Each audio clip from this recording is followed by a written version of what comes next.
Hey there, welcome to episode 69 of the Quaggling Sand audio program. I am your host, Dan Hugo, recording this at 6:30, basically 6:30 p.m. on Wednesday, March 5, 2025. We're already into March. We're halfway to nowhere. Today's episode is about bad managers. I've had many, more than good managers probably, but we'll see. I'm going to rattle through them, the ones that I worked for formally. I've left out consulting gigs. So these are working at a company, in an infrastructure, in an org chart, reporting to a manager. So get yourself some popcorn and relax, or if you're on a treadmill, bump it up one. We're going to talk about bad managers. If you are not familiar with quaggling sand, and if you've never heard that scientific term, you may have heard it more casually referred to as pins and needles. It's that sensation when circulation returns to usually a limb, like a hand or a foot, or maybe an arm or a leg. If you've been laying on it or sitting on it, or you fell asleep on your arm under your head, whatever it is, that pins and needles, technically referred to as quaggling sand. For the purposes of this audio program, it is an audio essay channel of somewhat self-indulgent or maybe just vanity stories, tales, maybe educational, maybe useful. We'll see.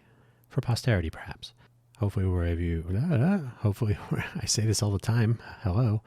Hopefully, wherever you found this audio program, you are able to locate the episode description, wherein you will find the show notes. There is a summary which I will read to you, and just two of the shameless self-promotion links today. No external references.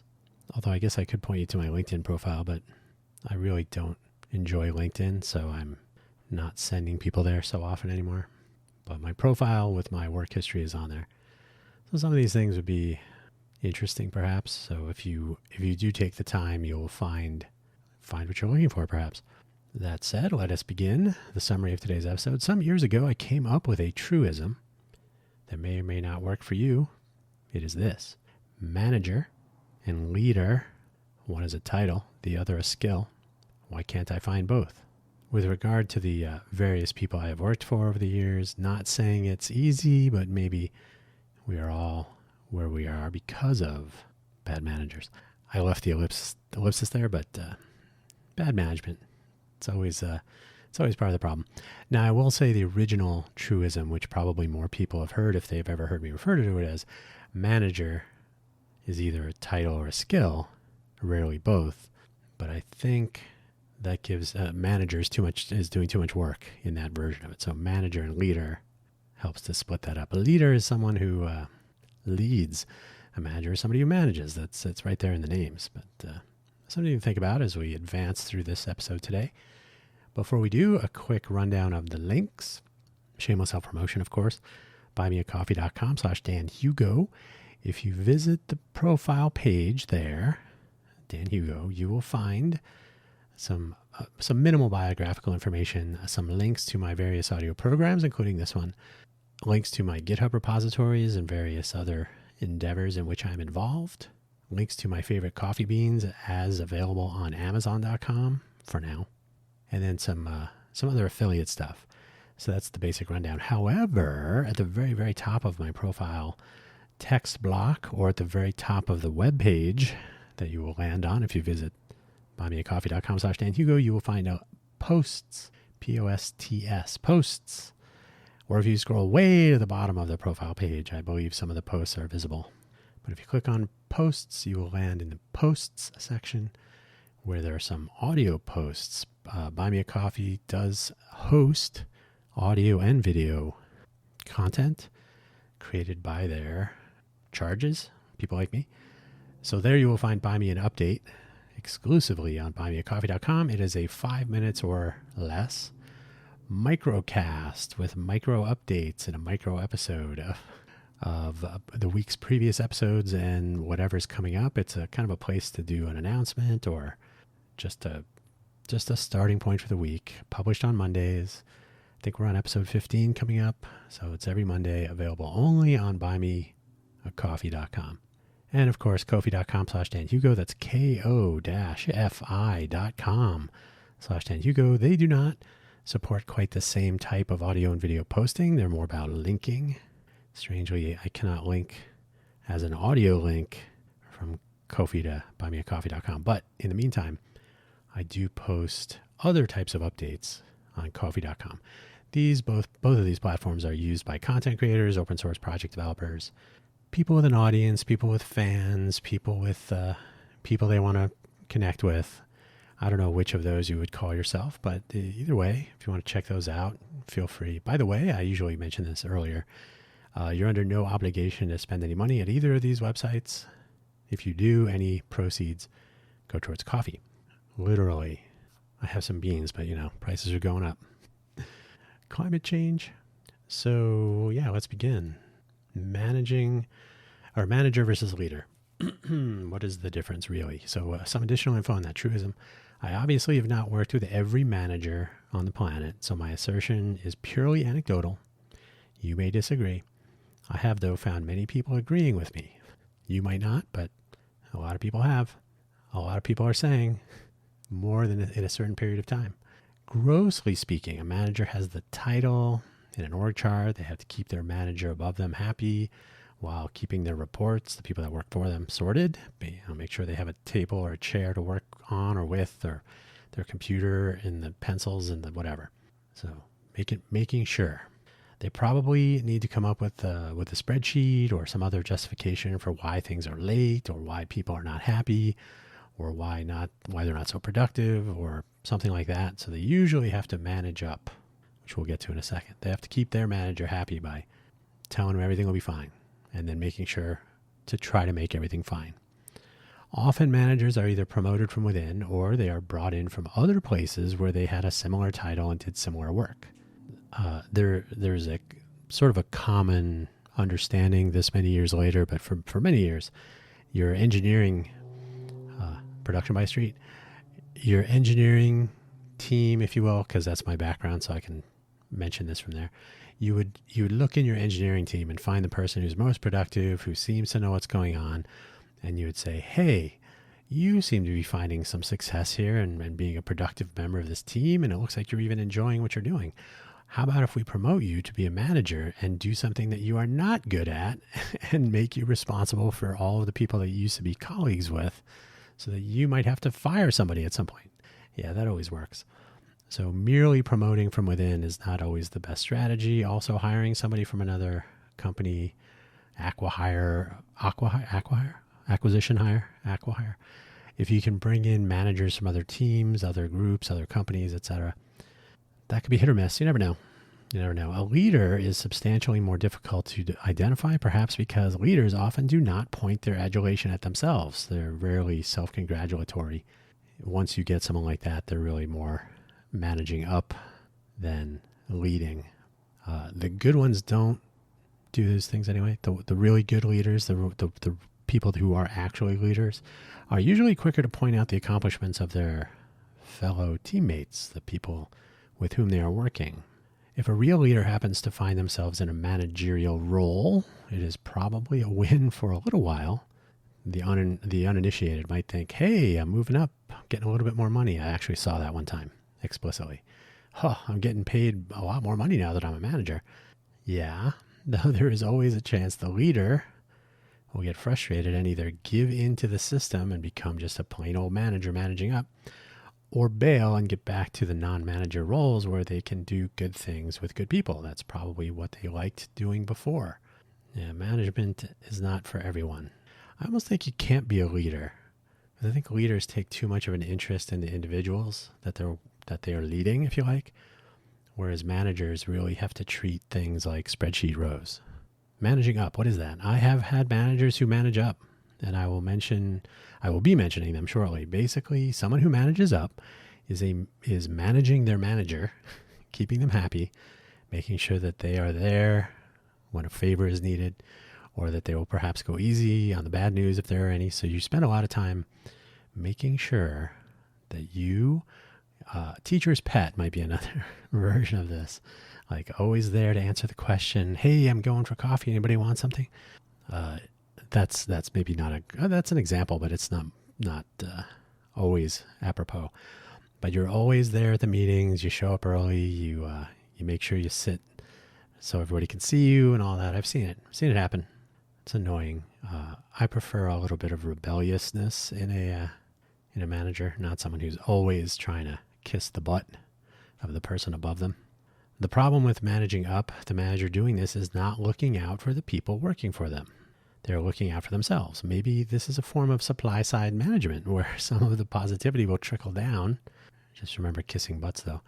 I have not found that to be true enough to make it a good style of management. So, I mean, it's not going away, but there are people who are much more concerned with, and the excuse is like, well, if they like our group better, then we won't have to get the layoffs so hard, or we won't get so much, we'll get the money, we'll get the budget for another, whatever it is. So there's some rationalizing there, but at the end of the day, you're basically always looking out for yourself if you're managing up. Ideally, a manager in the org chart will spend time protecting the people, like a real manager, will spend time protecting the people below on the chart from the people above. The people below are almost certainly trying to get their work done, accomplish what they can or what they set out to do, what they can do, what they like doing, trying to get along and even collaborating with their colleagues. Anything from above which might prevent this is something for the manager to defend against. So that's just straight management, right? We need to accomplish certain things. People who are not as aware of what's happening with my team are trying to inject delays, distractions, frustrations, budget cuts, layoffs, etc. So me as a manager, I know what my team is supposed to be doing. So I need to step in and say, wait, I got to justify their existence. I got to don't give my team that, or hey, rather than trying to assign things to my team, you have to go through me so that I can figure out how to delegate. So you really just have to be kind of a roadblock or the bouncer, keeper of the velvet rope. So that's the management role that's on the org chart. So you are the contact person for other groups, managers, or your peers. Hey, we need to know what that team is doing. Well, you start with the manager. What's going on? We need that spreadsheet. Whether you manage up or not, that's probably a question of confidence, maybe. I don't know. Then there are leaders and leading from the front. Leaders are often the ones in a group who share the credit, pick people up if they're down. They find answers, they raise questions, and generally stand in the way of the trouble when the manager might be busy managing up. Sometimes the person with the manager title is also a leader. This is not so common as you might think. And often, like maybe you're guessing, oh, they're a manager, they must also be a leader. Maybe not. Often someone who has the one title will be presumed to possess the other characteristics, but not often the case. It's not often the case often enough. And as I suggested, if you're promoted into the role and you're surprised, that might be an indication. There was once a common label often given to the team member, by the team members to one of their own, a working manager. Now, this is someone who was the manager, but they didn't behave like a manager. They were in the lab, they were at the bench, they were in the kitchen, right? Like you could say that a chef on the line is a working manager. They're there cooking the food, they're doing their thing. If you're a chef who's never actually in the kitchen, then you may be just the manager. And that's an appropriate role. I've certainly read Kitchen Confidential enough times for Anthony Bourdain's take on that. This is someone who is responsible as the manager to deal with the hierarchy and the politics and whatnot, the working manager, but also doing the work with the managed team. Does this mean that this manager was also a leader? Sometimes. Sometimes they're a good leader. Sometimes they are like a leader who happens to be a manager, but sometimes they're a manager who might sort of be a leader. It's easy to presume one person has both the title and the skill, as I've mentioned, but the only way to really know about the skill is to ask the people on the team. Do you think this person's like a good leader? Well, he's my manager. She's my manager. That's not the question, but I don't know if people even know how to draw that line. They do find out eventually. I don't know if they know it explicitly, but they do realize eventually, like, oh, that person wasn't really looking out for me, or oh, that person wasn't really trying to help me. They were trying to help themselves. We were just lines on a spreadsheet. And while you can argue that that is part of the managerial function, if that's the only thing, then they weren't really leading people. They were managing assets, right? So I'm going to run down my, there's going to be a lot. I'm going to run down my work history. Now, by my clock, we're only 16 minutes in, so we're moving along at a nice clip. We'll see how this goes. I have talked about this before. I've worked at many places in the Silicon Valley and elsewhere. So let's get started. I'm probably going to get some water at some point, but hopefully that will make no impact. You will not even hear the pause. My first job out of college, Supermac Technologies, I believe. I worked for Bruce directly and Andrew. So Bruce and Andrew, they had come from ZD Labs. They'd been around for a little while. Andrew having been around longer. These were managers, most definitely. They had a sort of a cool guy attitude about attempting to be leaders, but they were not really leaders. They were both too embroiled in managing up to be leaders, I think.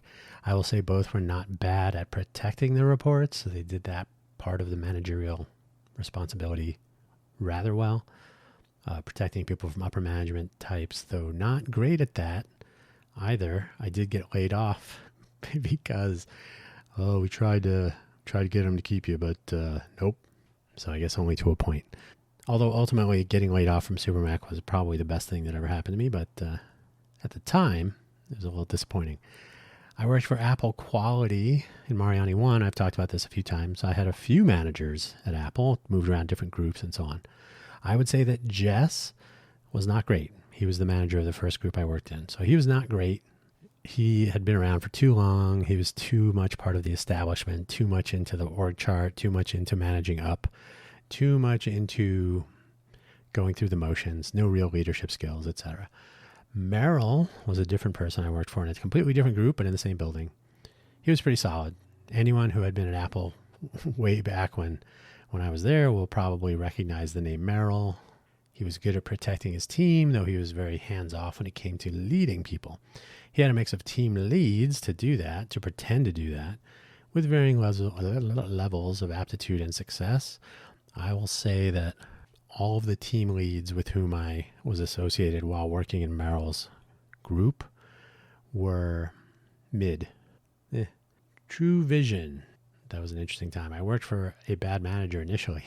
He was profoundly weak, but moved to my first actual engineering role since I graduated from college. So this was about a year and a half in, I think.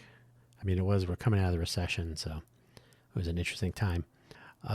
The tough economic recovery delayed my matriculation into real engineering roles, perhaps. Like, oh, you don't have any experience. Why would we hire you? We can hire people with more experience because everybody's getting laid off, et cetera, et cetera. So I eventually, though, did become an engineer. I was working for Marshall, who was, I don't know if he was technically I think he was the engineering manager because I think there was a director of engineering, but it's been a while. Marshall was the hands-on manager, a low-key working manager who did not really deal with managing up, nor with trying to manage his team, which sounds bad, but he did great work. He seemed to know how everything was supposed to fit together. He was always available to answer questions, join one at the keyboard for some debugging, or to chill in the lab for some more debugging, trying to figure out why things were not working when they should be working. He had the skills, probably still does, to be a manager, but he didn't really focus on being a manager, if that makes sense. So he was much more of a leader through his actions and through his sort of demeanor. And at the same time, I mean, he did manage the group and he did deal with upper management. So I don't mean to discount those too much, but that didn't seem to define him. So he almost wasn't really a manager. He didn't say, hey, I'm the manager. It was more like, we're all just trying to get this done. More of a mark of a leader. And very well respected, by the way. Like if you know Marshall, that guy knows stuff. I worked in the Newton group, which I think I just talked about last week. This was an interesting gaggle of people working on a weird product. And while my manager, Dave, and I was just contracting at the Newton group, but I was contracting at Apple too.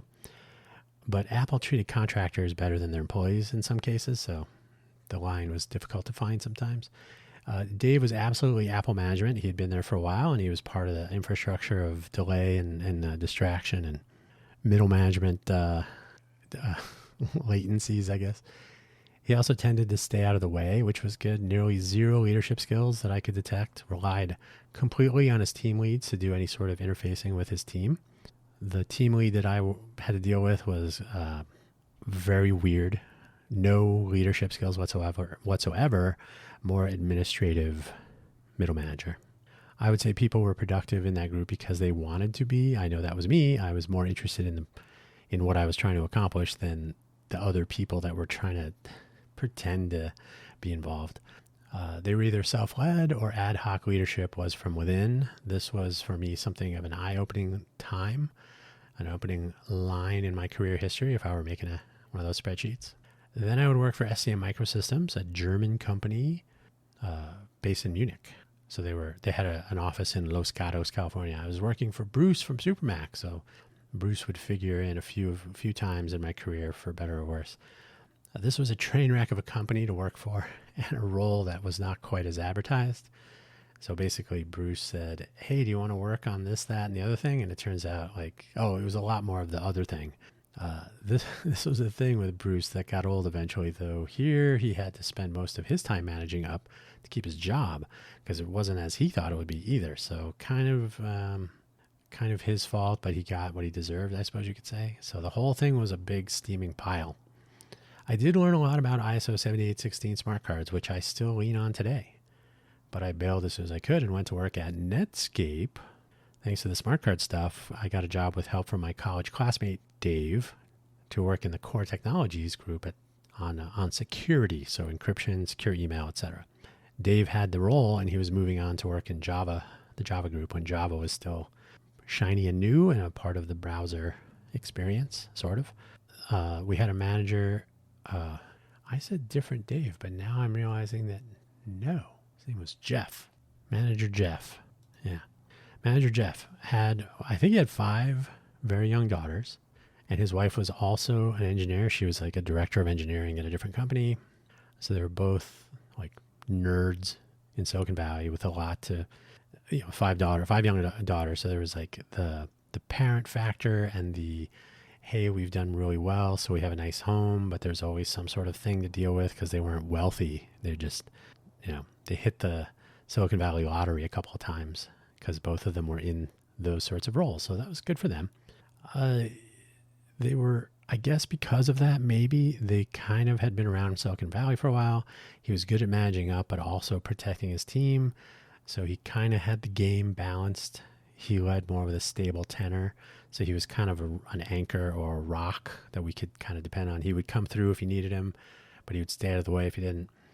So he is high on my list for title and skill. He was pretty good at balancing all this. And I have to say again, I think it probably had to do with time served in Silicon Valley, the fact that his home life was also something of a managerial challenge.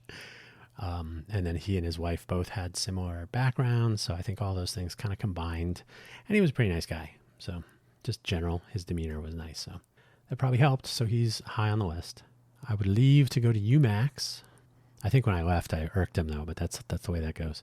Went on to UMax. It was a bit of a turning point. The first time I actually took control of what I was doing rather than being handed a role and just trying to make the most of it. I was hired to do one thing, but I made it very clear through my actions and interests that I was better suited for a different thing. This was an indirect Bruce connection again. I did not work for Bruce, but Bruce kind of connected me with their director of engineering and then their engineering manager, for whom I would end up working directly on PowerPC platform. Bruce figured way too much into my career, though. The person I ended up working for had interviewed me for the first role, but I did end up working for, his name was James, directly.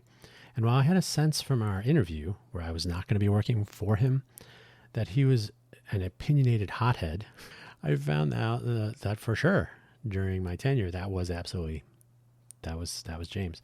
He was a talented embedded engineer. He had worked at Apple forever. Absolute Apple fanboy, like, oh, there's the Apple way and then there's the wrong way. Maybe something of a leader in that sense, but he was an awful manager and probably caused more trouble than he helped to avoid at the company. And eventually he got laid off, where I did not.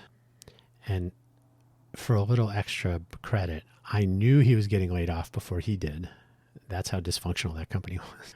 Eventually, though, UMax would go under because it was completely dysfunctional and had to deal with Apple. So when cloning was stopped and we had to shut down, imploding along the way, Bruce came along once again, and he had secured a position at Philips Components doing OEM stuff in a new upstart group called the Software and Electronics Business Unit, part of Flat Display Systems. So if you're already getting a sense like, ooh, Philips was like a really big company, right? That's a lot of layers.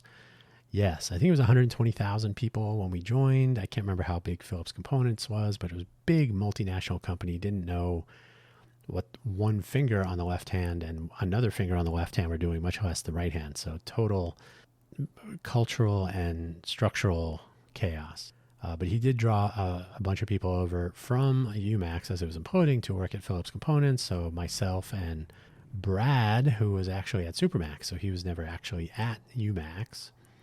Brad and myself and Bruce flew over to Eindhoven to kind of get the ball rolling and whatnot. Eindhoven is where Philips was based at the time. Did some intros, tried to figure out who was doing what, who to talk to, what was going on, et cetera, et cetera. Not very exciting, this business that we were in. But certainly educational. I learned a lot actually about displays and whatnot, but it wouldn't have been my goal in life, but it was interesting. So Brad from Supermac was in our little group of 4 people. The 4th person didn't go to Eindhoven with us. When we launched the group inside Philips, and he would basically be the director of engineering, he was not good at managing. He was good at leading because he was a so-called working manager. He was a software engineer. So he had been placed in this role, probably not for him. Probably would have been better in the lab like I was, spending my time in the lab. And eventually they would bring in an engineering manager to do the hands-on managing for the display hardware. He had worked at Hitachi on monitors and so on. So his name was Mike. Though he was kind of a nut, he would prove to be maybe a little bit too much of a nut. At a company as large as Philips was at the time, though, it was easy to start adding managers, general managers, VPs, as quickly as Herman Miller could be contacted for more furniture. I'm not even kidding.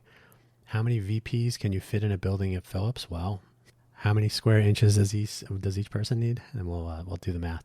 Like it was a rampant VP factory. Everybody was a VP. I'm surprised I was not a VP of engineering after the first week. So it was a managerial nightmare. Looking for leadership at a company like that is impossible. You basically have to do whatever you can to stay away from that. So we had a lab space at the first floor, not the basement, but the first ground level. There was no basement. So we were right off the lobby. You'd go down this hallway. Our laboratory space was huge, but had no windows. So we were basically shut off from the world. Probably the best case scenario for a company like Philips. Then I would leave Silicon Valley, did some consulting, startup ideas and whatnot, but moved back to San Francisco, or Silicon Valley, but I worked in San Francisco for the one and only time at a company called Salon, publishers of Salon.com. They were 10 years old at the time, a public company that had never made a profit. So they're doing well. This was the only .com company that I ever worked for during my time in Silicon Valley. I never worked for like pets.com or whatever. Right? Now, merely having a website, I worked in the Newton Group, apple.com, but no, that's not what I mean. Salon.com was launched as an online magazine, so that's different. It's the only time I worked for a .com, and it was not creating hardware or software products, so this was a departure for me. I was working on their website. It was basically a custom-built pile of different regime changes and different software trying to fit together and so on. I was working directly for Mike from Supermac, who I have not mentioned before, whom I had also worked with somewhat at UMax and more at Philips, although he was not the engineering manager, different Mike. I'm trying to leave people's full names out of this, so bear with me. He was close friends with Bruce, so they had known each other for longer. All that said, there was absolutely no reason for this person to be managing people. He had zero idea what he was doing in that role as a manager and zero ability to behave like a leader, much less demonstrate the skills of one. If it sounds like I'm being mean, well, yeah, because he actually said one day, we went to an ATM, and he said, I'm making so much more money in this role. And I thought to myself, okay, but do you deserve that money? No. No, you do not. Most of anything I accomplished there was in spite of this manager, not because of. He was simply, I've often said, I would leave the slot open for the worst manager and I would put him under that. So he's just a little bit worse than the worst manager I've ever had. I haven't talked to him since I left Palm. Since I left Salon. Eventually I would work at Palm on the pre, a cell phone, working in their Skunkworks Building 3 on the pre for Alex, with whom I had worked in the Newton Group at Apple. So he was sitting, Apple buildings had these like little living room areas with offices around the edges. So your window of your office, completely glass front door, etc., would look out into this little living room area that sometimes had couches or beanbags or whatever, whiteboards, modern, hey, let's all be productive. So Alex sat across, like I could look directly out the window and there was his office facing where I was. So I knew Alex, but I had never worked for him. He collects toys and he's always got to be the guy. Right? Oh, Alex is here, that kind of thing. Very, very interested in being the center of attention all the time. So I took a job working for Alex. Alex was a profoundly bad manager of people. He only manages up. He was only managing up. And he belittled people reporting to him on the regular in front of everyone else. So during his team meetings, he would put people down and everybody would just kind of look at each other like, this guy's a problem. So everybody we all knew he was awful human being. So I basically stayed out of his way. He was all about being the cool guy, the life of the party, if you like. He was absolutely not interested in raising up his reports. He didn't really, he didn't celebrate the people and their accomplishments. It was more about telling his managers that, hey, we, yeah, which is fine if you are consistent about team and you also can make sure that your team knows that you appreciate individual accomplishment as well. He was not good at any of those things. An absolute learning experience, to be sure. Zero leadership abilities, but that made it slightly easier to learn about that and to deal with him if one had a leadership ability and could be self-driven, which I think I did. Maybe I still do. It was out of necessity, though. He was certainly not going to be leading anyone, so you kind of had to take the ball and run with it yourself. And I ended up doing pretty well at Palm just from straight out due diligence and paying attention and being a self-starter and all those things. So him staying out of the way was probably okay for me, but as far as being a manager, probably would fill in that slot that was right above where Mike would be from Salon. Somewhere between Palm and Jawbone, I was doing some entrepreneurial endeavors and trying to get some stuff going in Sunnyvale and whatnot. I was in a coffee shop on Murphy Avenue in Sunnyvale, and it was right near where Jawbone was. And Alex walked in one day and he said, hey, we're trying to hire somebody to work on this stuff and we're doing headsets and whatnot. Do you want to come in? And I was like, yeah. So it was another round with Alex from Palm, though this was more than that was just a foot in the door, I guess I could say. So I did technically report to Alex, but there was no reason to do that other than it was just easier. I quickly did the same thing and cleared my own path, so I didn't really report to him directly. I didn't try to keep him informed, and he really didn't care what I was doing, didn't know what I was doing. I couldn't explain it to him, so that was he really had little idea what I was doing, and so that was fine. He didn't tend to manage in that way anyway, so it didn't matter. While he was a talented schmoozer to manage up, he was not technically savvy by just about any measure. He's somebody that made his way through the tech environment by understanding patterns, like, oh, when I do this, that happens. Therefore, it must be this. I'm gonna tell my managers who are also not technically savvy, that I found this thing or that my team is working on trying to figure this out. So he would sound like he kind of knew what was going on. He was just correlating behaviors, and he was good at that for whatever that's worth. Probably part of the schmoozing, right? Understanding how to impress people. I mostly leaned into the calibration and manufacturing process that they had at Jawbone, which became, it was Aleph when I worked there. Then it became Jawbone, and now I think they just became out of business. But so they were doing Bluetooth headsets and the Jambox and some other stuff. So I kind of became the quality control expert. I started looking through manufacturing data and trying to figure out why they were reporting so many failures. And so I just kind of created my own role. This was not something I was hired to do. So I was like, I'm not going to listen to Alex. Forget that guy. So I just spent my time learning about how the manufacturing worked and who the players were in China. And I would email with them. I would use my BlackBerry to communicate with them directly long after hours on China time. So I was always asking questions and can you check on this for me and whatnot? And they're like, yeah, sure. So I mostly leaned into those things to avoid dealing with Alex. I got really close with the DSP engineering team for my day to day, and a guy named Cam, who was basically, he had been there forever and he knew all about all the manufacturing steps and all the field failure analysis. If we had an RMA, return material authorization. So if a failed device came in, Cam would tear it down and take some measurements, try to figure out what was going on. So I learned all about that. When I told one of my colleagues that was working on the Jambox, one day he was working on the Jambox and he had it on a little turntable. So they were doing off-axis microphone measurements, like 5-degree turns. And I said something like, what did I say? I kind of turned around and I said, oh, yes, I remember taking these measurements when I built my speakers. I had the TS parameters. And he kind of stopped me. He's like, wait, you know all this stuff. Why are you doing that? And I was like, oh, I do whatever I want. I'm only administratively working for Alex. He doesn't have any idea what I'm doing. So interacting with the DSP people and so on. I remember another person I talked to, I said, oh, Z transforms. And he's like, you know what that is? And I said, yeah. Yeah.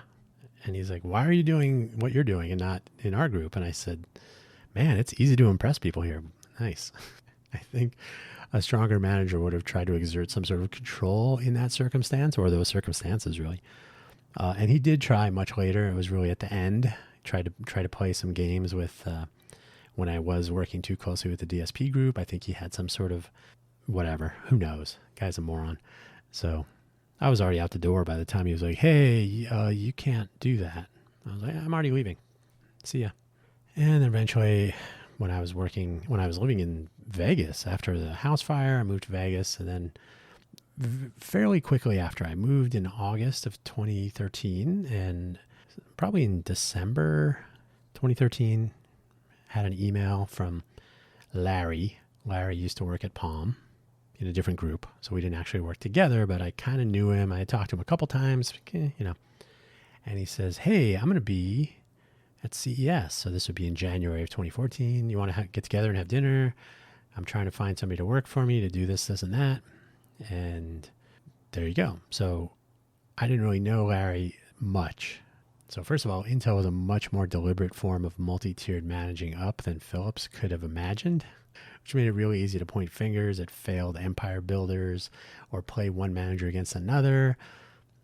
If there were any intergroup issues, like, oh, well, he said this and she said that, and then duck out of the way. I guess people that do that with their parents probably know what I'm talking about, but if everybody's always in sort of competition with each other, or there's always some tension, that's why kids that do that with their parents are probably in dysfunctional families.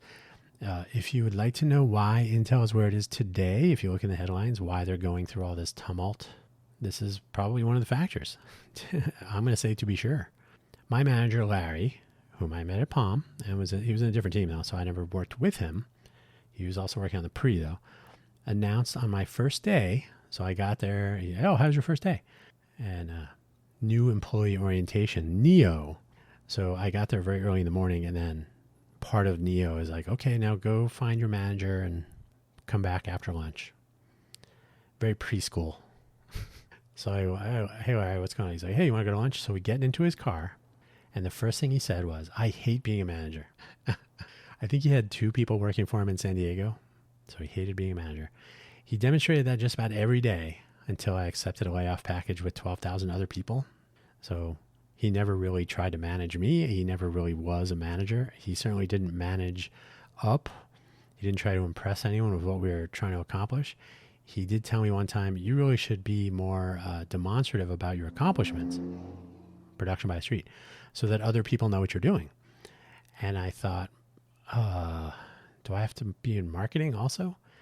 But I would later learn that he just didn't do that. Somebody said, oh, I asked Larry what you're up to, and he said he didn't know. And he's the person that said this to me said, that's usually bad if a manager doesn't can't say anything good about their employees. Like he couldn't even say anything about what you were accomplishing or what you're doing.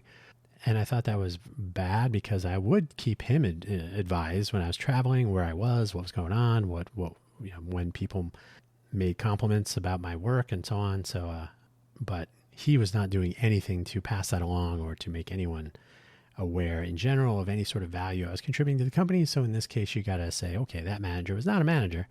I would later learn that he was looking at pictures of airplanes a lot in his cube. And one of my favorite things I came across after we were both no longer working for Intel, he posted something on LinkedIn to the effect that, oh, I never bother with my inbox. That's how so I don't have to worry about it or something. So I responded to that, to some other conversation he was in. And I said, that makes everything a little bit more clear. And that's all I said. Not a good manager. But Larry was even more talented an engineer than James was. Like really, really talented and really smart. Should never, ever manage people ever. So some of my roles over the years and more now have been self-directed. Some of the gaps in there that I did not mention were where I was consulting for other people, trying out some entrepreneurialism, and more recently trying to drive a nonprofit and some more entrepreneurialism and so on. Am I a good manager? Probably. In that I can function in an organization. I figure out what the org chart is and what's going on and who's doing what. And I stay on top of the administrata. Management is operationally important so that things end up where they are supposed to be when they're supposed to be there. In a large org like Intel, it is a lot of politics, which I don't care for. In a small org like Innovate for Vegas Foundation, for example, it is trying to herd kittens and keeping track of annual list updates with the state and 990 filings with the IRS. We don't have employees. We don't have like a project management structure or reports or anything like that. So that's a little bit easier, although trying to convince people how that works is a challenge in itself. Working with young junior level innovators of any kind is always a challenge, et cetera, et cetera. So it's not like I have to do a lot of management function, but there is some to do there. And then, of course, being entrepreneurial, you have to wear all of the hats, which I think is a little bit easier because chaos is opportunity, as I've said many times. Am I a good leader? I can't say, but I do try to be involved in the day-to-day rather than foisting work onto others. And I do not try to pretend I know more than others if I do not. I will ask them to explain it. I try to use the Socratic method sometimes. That's where you ask questions to draw some creativity out of people. But mostly I try to construct schemes that are educational and beneficial for others. For example, the Pitch Workout Room, the Genius Roundtable, and all of Innovate for Vegas Foundation, and so on. Though it is profoundly difficult in these odd times to get people to participate and follow through or to even realize that attempt at value. Some might call this a leadership issue, as in, oh, maybe you're doing something wrong. But that would be an ignorant analysis of the context, and I would reject that. So Innovate for, no. Let's Innovate for Vegas. That's the official audio program for Innovate for Vegas Foundation. But Cafe Genius Impresarios is where I've talked quite a bit. So both of those have been impacted by this. The culture of innovation in the greater Vegas area is lacking. If I were trying to accomplish what I were doing now with the culture of Silicon Valley, not being in Silicon Valley, that is a different headache, a different problem, a different collection of costs and trade-offs, sacrifices.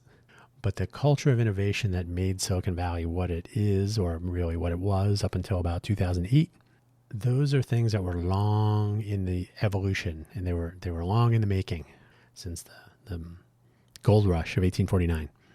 So Silicon Valley was evolving, and the culture of innovation was cultivating, and here it is. Silicon Valley is just a different place. So if you're trying to do something in the innovation space, you're going to face some sort of like, I don't really understand. What's in it for me? That kind of thing. So this is something, and especially in the civic volunteerism space, I get the same story from different parts of the country. So to simply say that a person is doing something wrong because they can't draw participation for a volunteer effort would be a dramatic mischaracterization. So that's generally true. But other than that, I don't know. I don't know. I don't know if I'm a good leader. That remains to be seen. In the meantime, I think I've learned along the way I can certainly be critical, but but these various stories have left me saying, like, maybe working for other people is not great. Working with other people, that's okay. But if you have to count on someone to manage up on your behalf, to to tell their management that, oh, Dan's doing a great job, and then they don't, you find out later they were taking credit for your work, or they simply didn't know or care what you were doing, so they couldn't advocate for you in any way. The list goes on. So these little lessons through the journey have been educational. I guess they've been valuable. They certainly haven't been helpful from my own success. Not directly. I can't draw a line specifically from Larry had no idea what you were doing to this is how you found success from that. But I will say that it's been educational, to say the least.